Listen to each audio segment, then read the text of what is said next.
Kusang boba ang mga kamay niya sa tiyan niya. I am 2 weeks pregnant. My baby. What happened to my baby? I am sorry, Mrs. Fernandez, but what? She screamed, and again that hurt her throat terribly. My baby is safe, isn't it? I cannot stop the bleeding, so I had to perform DNC. If you know what that means? DNC. DNC. Paulit-ulit yon sa isipan niya. Horror, grief, and hysteria started to sink in. You took my baby? She asked coarsely, trying to focus her eyes to the one speaking, but her vision was hazy. Tila may ulap na nakaharang sa mga mata niya. We had no choice, honey. The voice was gentle and sympathetic. You had a miscarriage. She screamed hysterically at iwinaksin niyang lahat ng mga bagay sa paligid niya. At nang magsikap siyang bumangon, may mga kamay na humawak ng tig-isang braso niya at pabalik siyang inihihiga. Sedate her. She heard the command. Lalo siyang nagpumiglas. Pakawalan ninyo ako. My baby. What have you done to my baby? She felt a prick of pain on her forearm. You can't do this, you bastards! Anger and pain bubbled up inside her. She knew she was screaming but she could not hear her own voice. She felt weak. Hindi niya mapigil ang pagsasana ng mga mata niya. What have you done to my baby? Napabalikwas ng bangon si Lilian. Bumaba at taas ang dibdib niya sa paghahabol ng hininga na tila ba tumakbo siya ng marathon. Ginigitian ng pawis ang paligid ng noo sa kabila ng lamig mula sa air condition. Disoriented, she looked around. Rays of sunshine filtered through the glass windows. She was not in her room. Unti-unti ang pagbabalik sa isip ko nasaan siya. She was at Sebastian's apartment at nag-iisa na lamang siya, walang suot na damit maliban sa undies niya. Ang kumot na marahil tinakip ni Sebastian sa katawan niya ay humalagpos sa may balakang niya. 11:00 ng umaga ang ibinabadya ng orasan sa may bedside table. Muli siyang humugot ng malalim na hininga at inihilamos sa mga kamay sa mukha. Bad dreams again, she murmured, speaking to herself. Whose baby they took? Pagkuway bigla siyang napamulagad. A baby? It was my baby. It was my baby they took away from me. She remembered her dreams clearly. She remembered her dreams. Humagulhol si Lilian ng iyak. Di naman niya ang tiyan at muling napuno ang dibdib niya ng kapaitang nadama niya sa mismong sandaling iyon na magising siya sa ospital. Tinakpan niya ang bibig niya para wag mapasigaw. She was 2 weeks pregnant when she had been hit by a car, and he hadn't even had a chance to tell Sebastian that she was. How did Sebastian come into the picture? I am sorry, Mrs. Fernandez. You are Ruela. Naghali-halili sa isip niya ang mga tinig ng nakaraan at kasalukuyan. She was not Lilian. She was Ruela. Tila may makapal na ulap ang unti-unting humawi sa isipan niya. Ang mahirap na buhay niya sa kumbento. Ang unang pagkikita nila ni Sebastian. Sebastian? Sebastian was her husband. Oh God! Kasabay ng pag-agos sa mga luha ay ang matinding kaba na tila magpapasabog sa dibdib niya. Niyoko ni Lilian ang sarili. Sebastian had known she was Ruela because of her birthmark, of course. And what about her parents, Nicholas and Anita? And her grandmother? Sino sila sa buhay niya? Wala siyang mga magulang. Wala siyang pamilya. Iniwan na lamang siya ng kusino sa may pintuan ng bahay ampunan ng Santo Rosario. And Lilian, what happened to the woman whose identity she had assumed?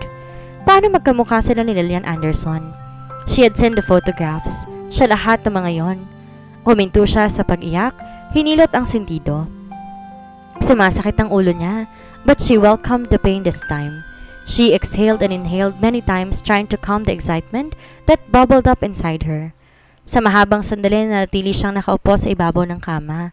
Hinayaan ng malayang pagdaloy ng maraming alaala sa isip na pinagsanib ng nakaraan at kasalukuyan. Gayunman, di kasama sa mga alaalang yon ang magulang at abuela. At nang sa palagay ni Lilian, huminto na sa malakas sa pagkadagundong ang dibdib niya, bumangon siya. Tinugo ang banyo at naglinis ng katawan. Pagkatapos maling sinuot ang damit na hinubad kagabi. What now? Should she confront her mother or her grandmother? Kung ang pagbabasehan ay ang usapang narinig niya sa pagitan ng ina at ng abuela kagabi, natitiyak niyang hawak ng lola niyang kasagutan sa napakaraming tanong. Dinampot niya ang susi ng kotse at bag na nasa ibabaw ng sofa at lumabas ng apartment. Napatitig siya sa elevator na dinaanan nila kagabi. Pagkatapos nilinga ang hagdanan sa may kabilang bahagi ng building. Patungo yon sa pribadong opisina ni Sebastian. Kung may tamang pagkakataon para linawin kay Sebastian ang lahat ng pangyayari, ngayon na ang pagkakataon yon. Maraming oras niyang ipinagpaliban ang pagnanais na linawin ng mga bagay-bagay bago siya nabundol sa sasakyan. Ang pag-antala niya ay naging sanhe ng halos 5 taong pagkakawalay niya rito. She did not believe that Sebastian betrayed her now. Sa nakalipas na halos 5 taon ay walang naging ibang babae si Sebastian. Patuloy lamang iyon na isang malaking pagkakamali ang lahat. Then something nagged at her mind. She closed her eyes momentarily. Sinisikap niyang hulihin ang mga alaalang kailan lang.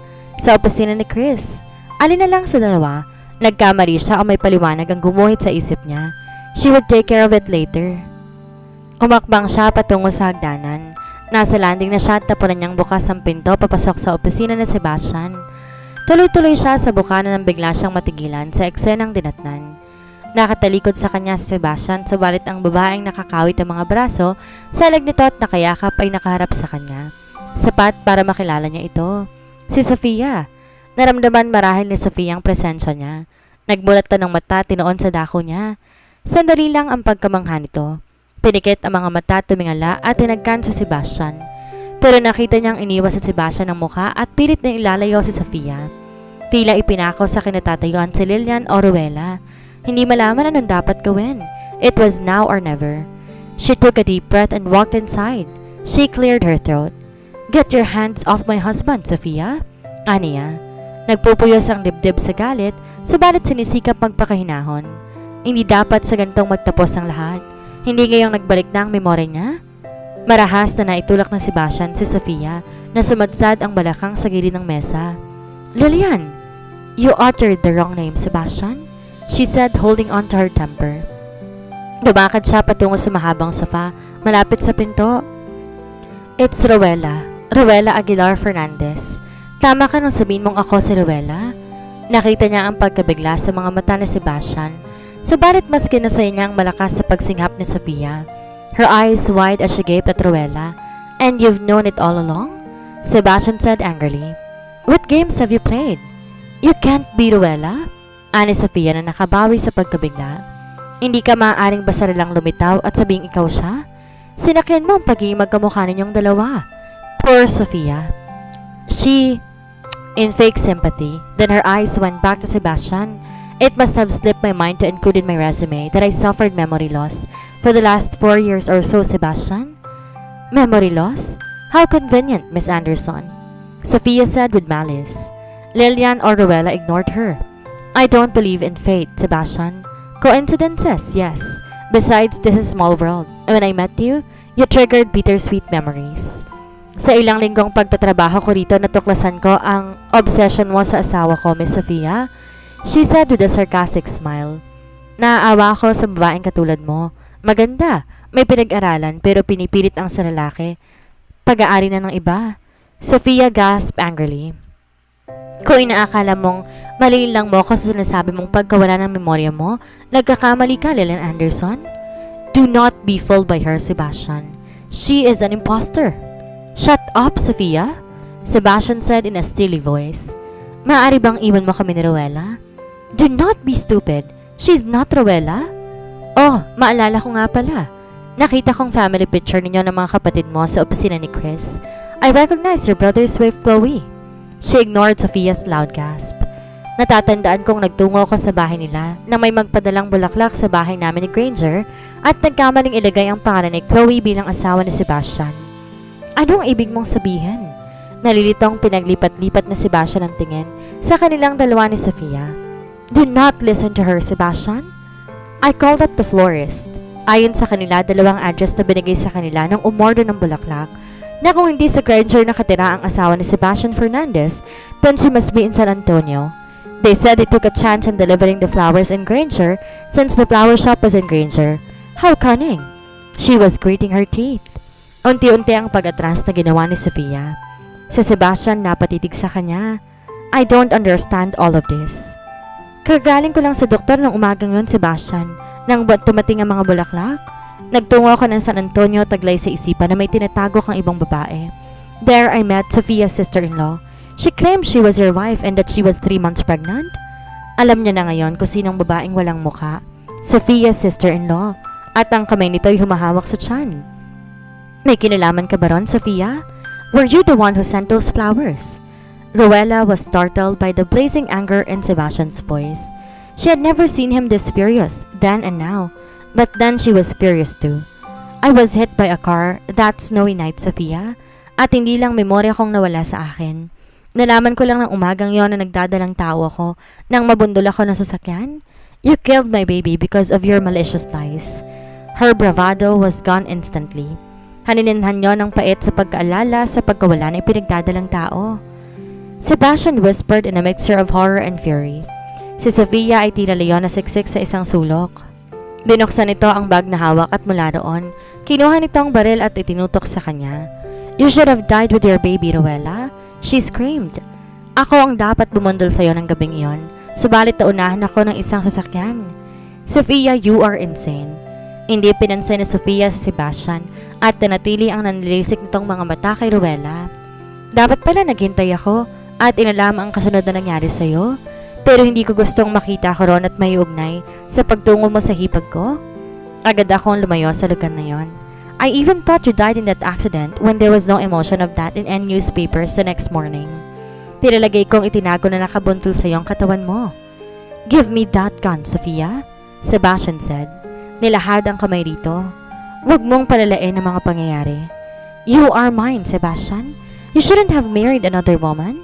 She cocked the gun and focused it to Rowella.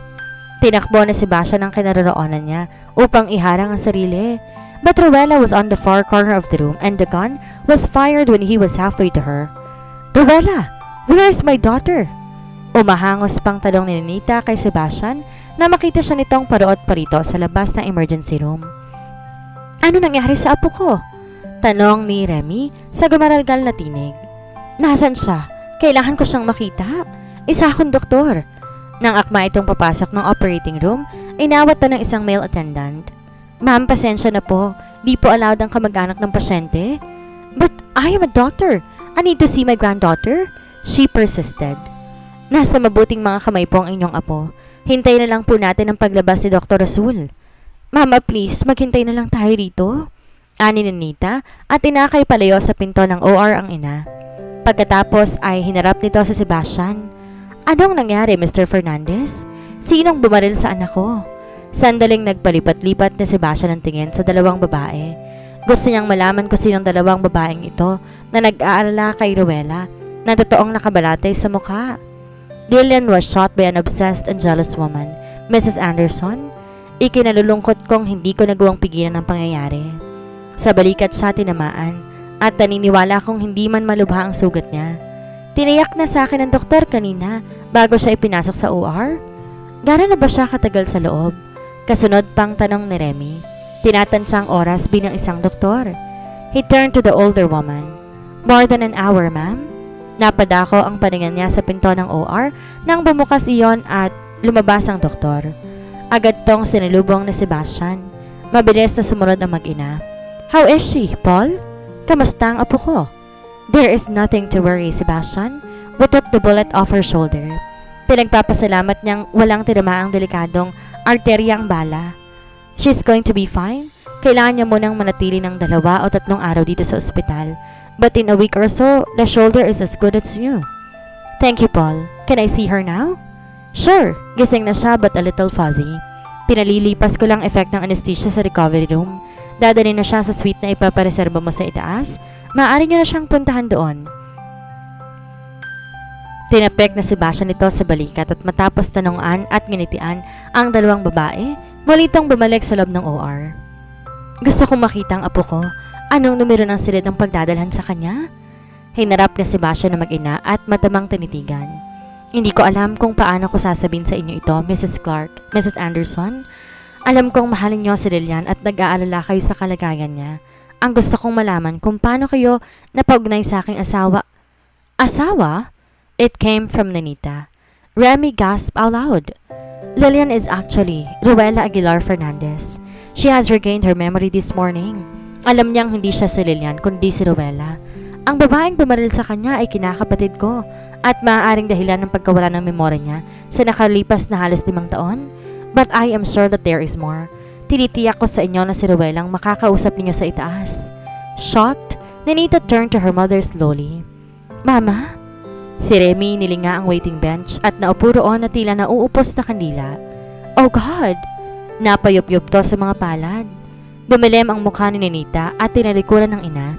Samahan mo ako sa itaas, Mr. Fernandez. Gusto kong makita si Lilian. Nauna nitong itinungo ang elevator. Si Sebastian nag-aalalang niyo ko ang matandang babae. The frail shoulders shook in anguish and guilt. Are you alright, Mrs. Clark? Do you want me to call a doctor? The twitching of her lips could be constructed in an ironic smile. I am a doctor, aren't I? Sebastian sighed. The woman who must have held all the secrets seemed to age more her 70 years. Hindi ko kayo gustong iwan, ma'am. Sa ganyang kalagayan. Hindi ko gusto nila na malamang may nangyari sa inyo. Her smile was melancholy. And I don't deserve my granddaughter's love, she murmured to herself. Pumanhik na kayo sa itaas. I will be fine. I'll be up in a minute.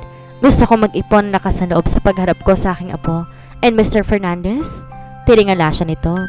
Certainty in her reumy eyes. Lilian, Ruela is my granddaughter. I want you to know that.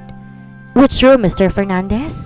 Sigaw ni Nenita mula sa harap na nagpabukas na elevator na pinipigil nitong sumara. Nalilitong tinitigan ni Sebastian ang matandang babae bago nito tinalikuran at tinungo na ang elevator. Kasalukuyang inaayos ng isang nurse ang IV fluid sa braso ni Ruela nang pumasok si Sebastian. Naupo siya sa gilid ng kama nito at ginagap ang isang kamay at tinagkan. Hi, sweetie. How are you? Ruela managed a smile. Hard to kill. Huwag ka magbiro ng ganyan. Hindi ko mapapatawad ang sarili ko kung may masamang nangyari sa'yo. She couldn't miss in this distance, Sebastian. She really intended to kill me, but you distracted her when you ran towards me. Nakita ko nilingon ka niya at lumihis ang kamay niya. Wala na tayong dapat ikabahala kay Sophia. Nasa kamay na siya ng mga alagad ng batas. She laughed that sounded more of a croak. You hit her, Sebastian. I can't believe you really hit her. Nang pumutok ang baril ni Sophia, halos mapugtong hininga ni Sebastian. Napahinto sa pagitan ng dalawang babae. Sabalit nang marinig niyang muling ikinasa ni Sophia ang baril, binalingan niya ito at isang suntok ang pinakawalan niya rito. He had never hurt a woman in his life but he had no choice. Nabitawan ni Sophia ang baril at walang malay itong bumagsak sa sahig. A certain movement caught Ruela's eyes. Umangat muli sa mga balikat na Sebastian ang mga mata nito. Mula sa living room ng suite ay lumapit si Nenita. Mommy, magdamag ako naghintay sa pag-uwi mo. Tears pulled in her eyes. I am sorry about that, she whispered. Mommy! Nilingan ito sa Sebastian bago muling binalik sa ina ang mga mata. I am not, Lilian. Does it butter, honey? In my heart you are my daughter, my precious daughter. Naupo to sa gilid ng kama, tinaplos ang pisngi ni Ruela. I don't think I can take another loss. Will you find it in your heart, Lilian, to forgive this old woman? Ani Remy na nakatayo sa pinto. Grandma, are you up to it, Ruela? She asked, concerned. Maraming panahon para sa mga paliwanag. Baka makasama sa'yo. Ruela smiled at him. A weak smile, but nevertheless it was as if sunshine flooded the room. I was only shot, Sebastian. I did not suffer a heart attack. Only? Don't make a fuss, darling. I'm a little bit fuzzy but fine. Isang buntong hininga ang pinakawala ni Sebastian at tumayo tiniyang makalapit ang nakatatandang babae sa kama ni Ruela. He stood nearby the window. Gusto ko marinig ang lahat, Mama. Ani ni Nenita. Tinungo ni Remy ang silya sa tabi ng hospital bed at naupo roon. Tatlong pares na mga mata ang nakaton dito at naghihintay ng sasabihin nito. Bert, Dr. Carter did not want me to leave that night because of the weather. It was snowing for the first 5 times in my years. Tumingin to kay Nenita. But should I watch my Lilian die? Nenita sobbed silently. Muli, binalik ni Remy ang tingin kay Ruela. Lilian, ang totoong Lilian may leukemia. Lilian would die that night. I was filled with grief and anguish. I know once Lilian died, Nicholas would die too. His heart wouldn't be able to take it. Her voice shook. Natitiyak na Sebastian habang nakatitig sa matandang babae. Pinipigil itong pag-iyak. Hindi ko alam kung saan ako patungo. I just kept on driving. The snowflakes on my windshield and my tears were blinding me. Nagmula sa kung saan. Her eyes went back to Ruela whose hand was clasped tightly with Nanita's. Ay, tumawid ka. I tried to avoid you and swerved to your right when you came from, but perhaps you were trying to avoid me also and went backward. I remember that, Rowella said. Nilinga siya na titig nito, horror on his face. It was more than 2 hours travel from Granger to San Antonio. Padilim na makarating ako sa bahay ni Chloe, your supposed wife. Titiyakin kong pagbabayaran ng babaeng yun ang ginawa niya. Isang marahas na hininga ang ibinuga ni Sebastian. Gustong sumabog ang dibdib niya sa galit. Along with Sophia? Forget them, Sebastian. Anyways, her eyes went back to Remy. I thought I'd die at that moment and run as far as I could. Hindi ko alam malayo nang nalalakad ko. It was dark and snowing. Tumawid ako at hulinan ng malingonan kong isang sasakyan. Nasilaw ako sa headlights. What happened afterwards, Mama? I took her pulse and I knew that she was still alive.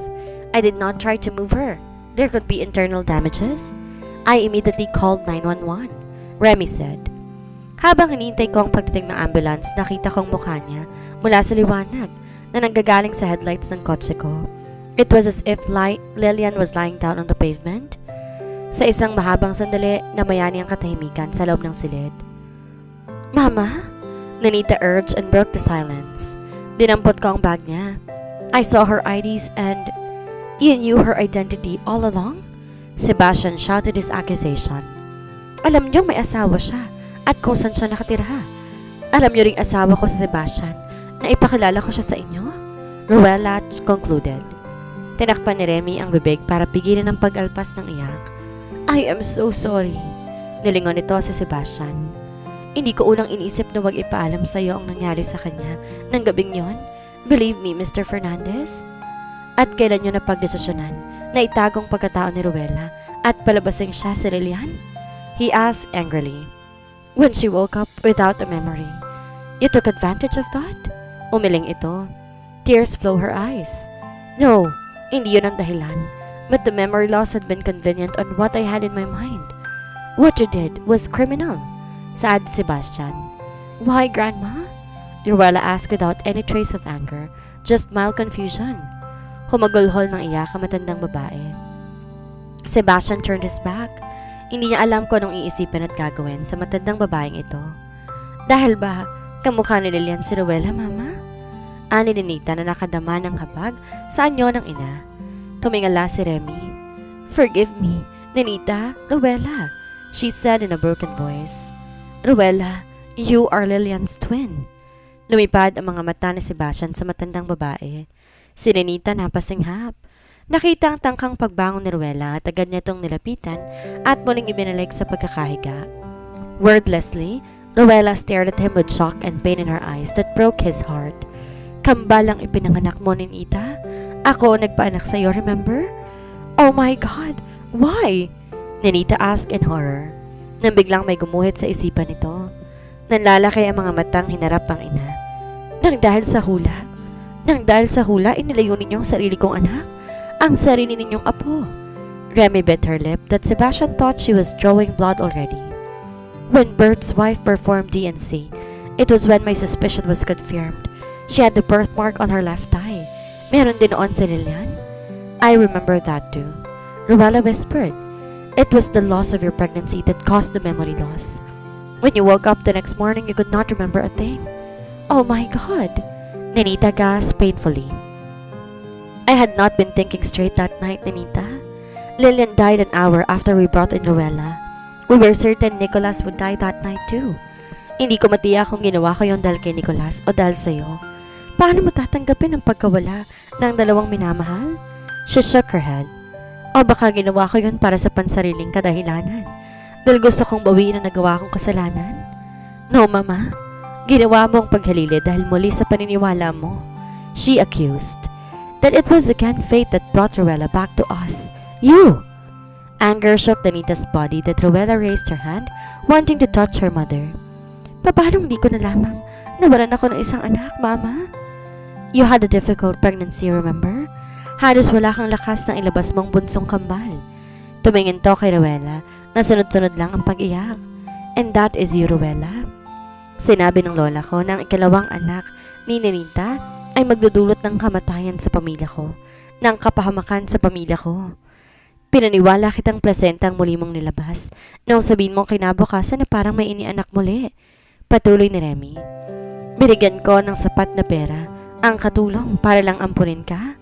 Nailayo niya sa pamilya ko. Naalagaan ka. Hindi ko alam na pinaampun ka na niya at iniisip mong sapat na ang salaping binigay mo sa katulong bilang kabayaran sa kasalanan mo? Buong pagkasuklam na akusa ni Nanita. Hindi, Nanita.